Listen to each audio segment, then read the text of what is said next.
Ouais, c'est gâté sortez massivement. Urgent, voyez ce qui fait peur à Draman Ouattara. Tout ce qui est crou sera des crous. Aïe, il y a quoi dedans? Donc, je vous laisse regarder la vidéo par vous-même. Amis, Likez, commentez, si vous partagez la vidéo massivement on sur a notre attrapé le Twitter. On ensemble, ciao. En réalité, tout ce qu'ils font, c'est juste parce qu'ils ont peur. Ils ont peur parce que leur nom est sale depuis très longtemps. Et que si ils ne usent pas de leur force pour rester au pouvoir, voici ce qui les attend. Peuple de Côte d'Ivoire, il faut partager ça dans tous les coins. Que les Ivoiriens comprennent en réalité ce qui se passe. Tous nommés à ces postes par Alassane Ouattara en 2011 et 2012. Vous vous souvenez certainement que depuis le déclenchement de la crise post-électorale en Côte d'Ivoire, le procureur n'a cessé de proclamer qu'il poursuivrait tous les auteurs des crimes, quel que soit leur camp. Mais ici ne se trouve que le président Gbagbo. Pourquoi? Est-ce parce que les auteurs de ces crimes sont inconnus? Bien au contraire. Ils sont connus de tous et leurs crimes sont documentés. Documentés en détail par toutes les organisations de défense des droits de l'homme.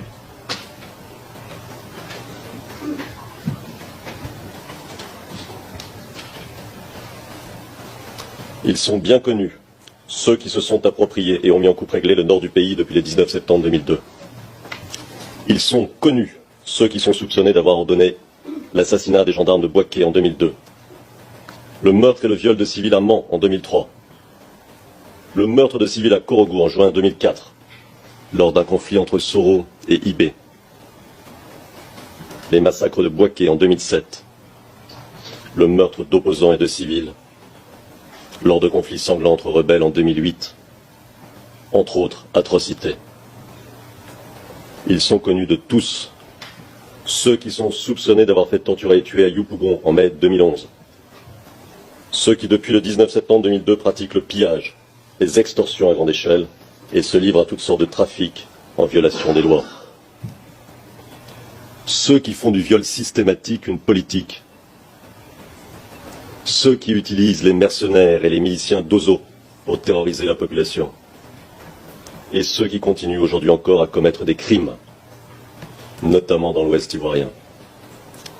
Ils sont cités dans les rapports des Nations Unies, d'Amnesty International, de Human Rights Watch, de l'International Crisis Group, de Global Witness, du département d'État américain et bien d'autres encore. Alors, serait-ce parce qu'ils se cachent qu'on ne saurait où les trouver? Pourtant, l'un est préfet, l'autre dirige l'armée, un troisième le groupe de sécurité de la présidence, un quatrième la garde républicaine, ou bien encore la force spéciale, tous nommés à ces postes par Alassane Ouattara en 2011 et 2012. D'autres encore sont des hommes politiques de premier plan et ne se cachent pas. Alors pourquoi ne sont-ils pas là? Pourquoi ne sont-ils pas poursuivis? Car ne s'agit-il pas ici de déterminer les responsabilités d'un conflit long et douloureux? Tout se passe comme si le procureur près la Cour pénale internationale avait été convaincu, depuis les débuts, qu'il n'y avait qu'un responsable au drame que vit la Côte d'Ivoire.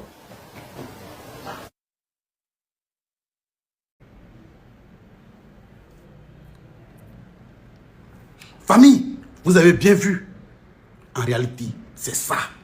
Ils ont peur. Ils ont peur de se retrouver là.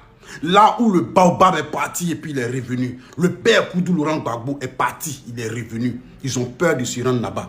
Parce qu'ils savent pertinemment qu'ils ne pourront pas s'échapper de cette justice-là. Ils ne pourront pas gagner de procès.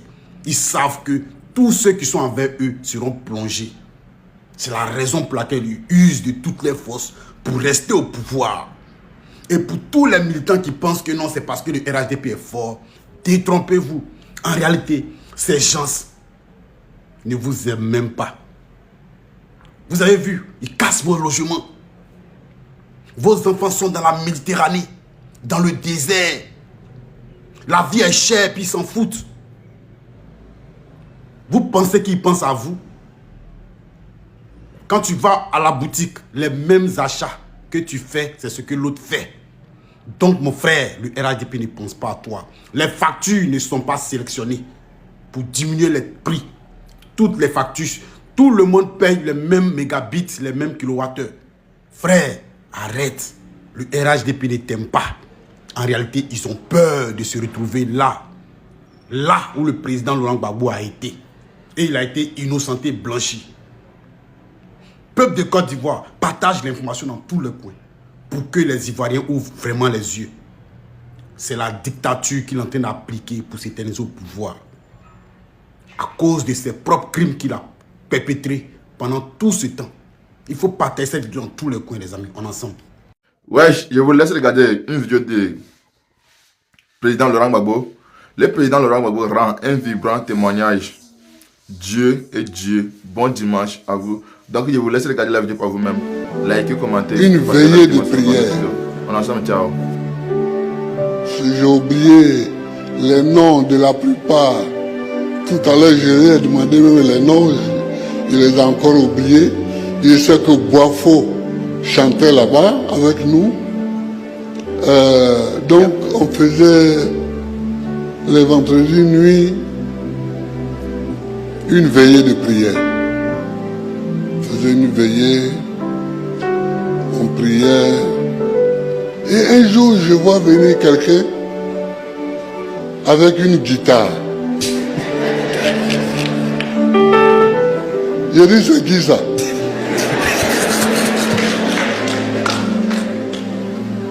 Parce qu'à la présidence, je me méfie toujours. J'ai dit, c'est qui celui-là? On dit qu'il s'appelle Sanogo. Mohamed Sanogo. Et il chantait un chant persévéré. Voilà.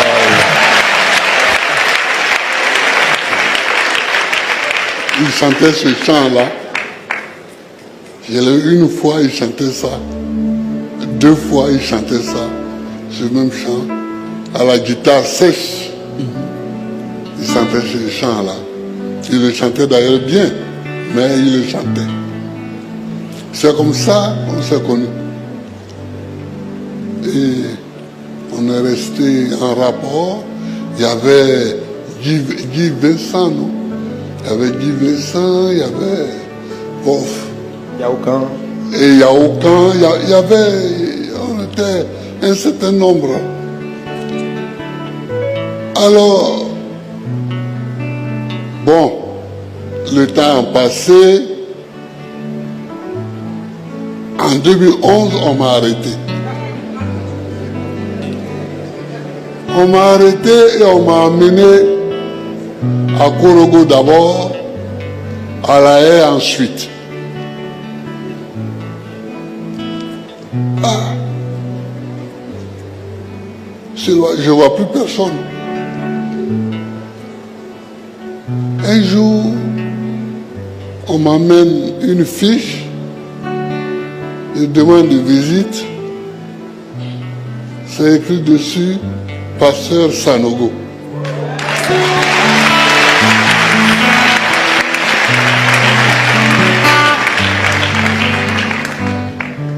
Je le reçois. Il s'en va. Quelques mois après, il revient une deuxième fois me rendre visite. Il m'a rendu visite 2 ou 3 ou 4 fois, je ne sais plus. Mais en tout cas, chaque fois qu'il était en Europe, il passait là-bas. Je suis venu avec Jeanne Monnet, parce qu'elle, après, elle a élu domicile même là-bas. elle a élu domicile, mais elle, il y a des raisons aussi familiales. Mais c'est différent. Donc, il m'a rendu visite. Les gens de Dieu qui m'ont rendu visite, parmi les catholiques, il y a Monseigneur Dakouri, et puis il y a le cardinal Jean-Pierre Courtois. Mon ami. Et puis, parmi les évangéliques, il y a lui et elle.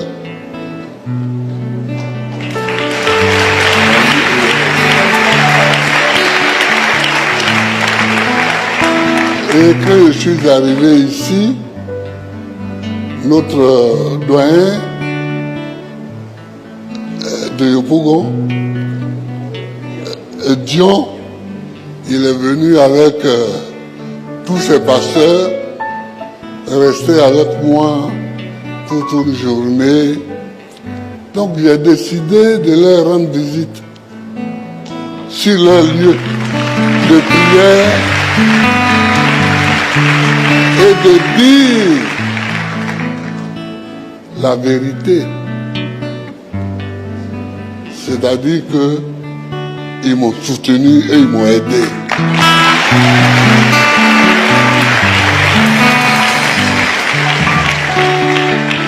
C'est une petite vérité. Elle est simple. Mais quand tu ne l'as pas dite, ce n'est pas honnête. Courtois, je suis allé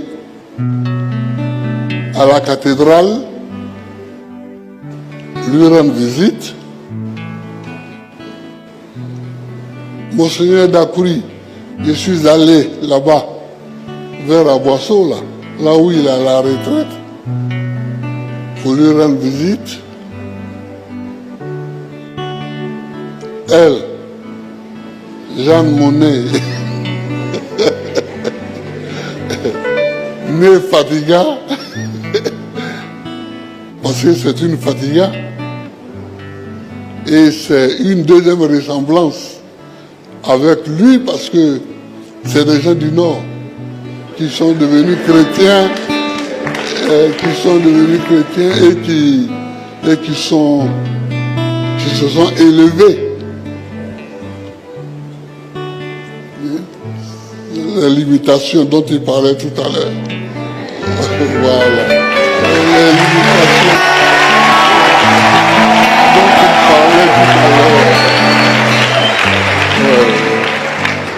Oh, mais il y a beaucoup à dire dans ce qu'il disait. C'est vrai sur les limitations. Il ne faut pas se laisser limiter par ce qui paraît évident. Sinon, un homme comme moi, vous allez passer pour devenir président de la République.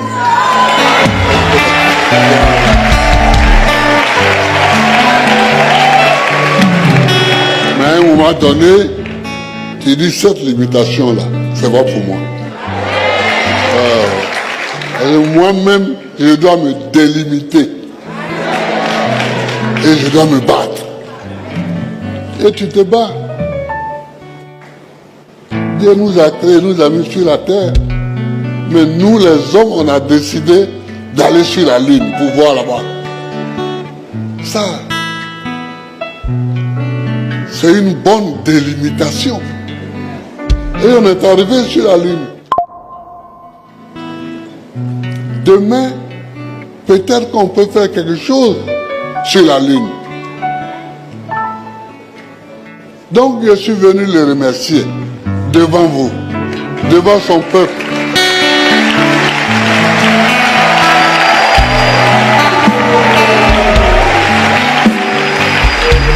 Je suis venu lui dire merci de ne m'avoir pas abandonné. Merci de ne m'avoir pas abandonné. Et tous ceux qui sont passés me voir, je leur dis merci de ne m'avoir pas abandonné. Mais priez, là. Priez.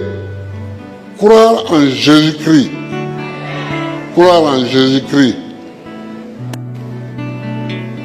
C'est faire comme Jésus-Christ.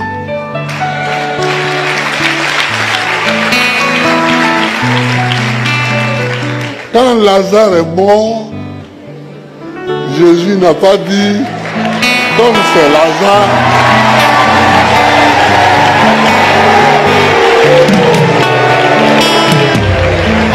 Jésus est parti là-bas. Jésus est parti là-bas.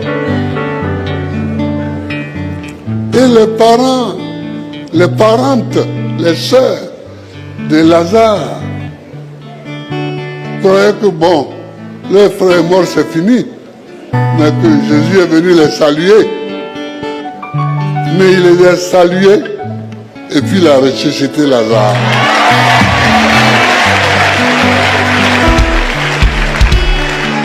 Donc, quand tu es dans une prison comme Scheveningen,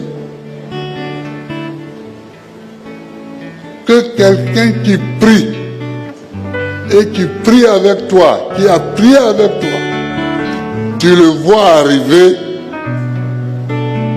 quand on te donne son nom même seulement, déjà tu es rassasié.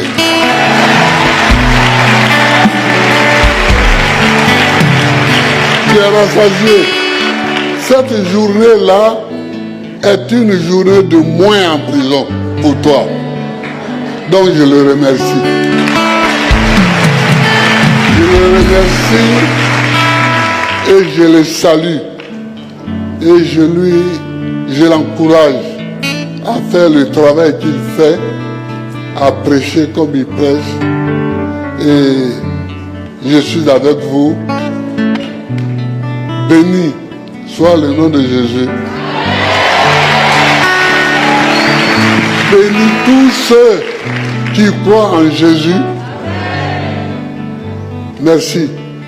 Sanogo. Merci, monsieur. L'homme de Sarcelles. C'est comme ça que je l'appelle l'homme de Sarcelles. Parce qu'il est né à Sarcelles.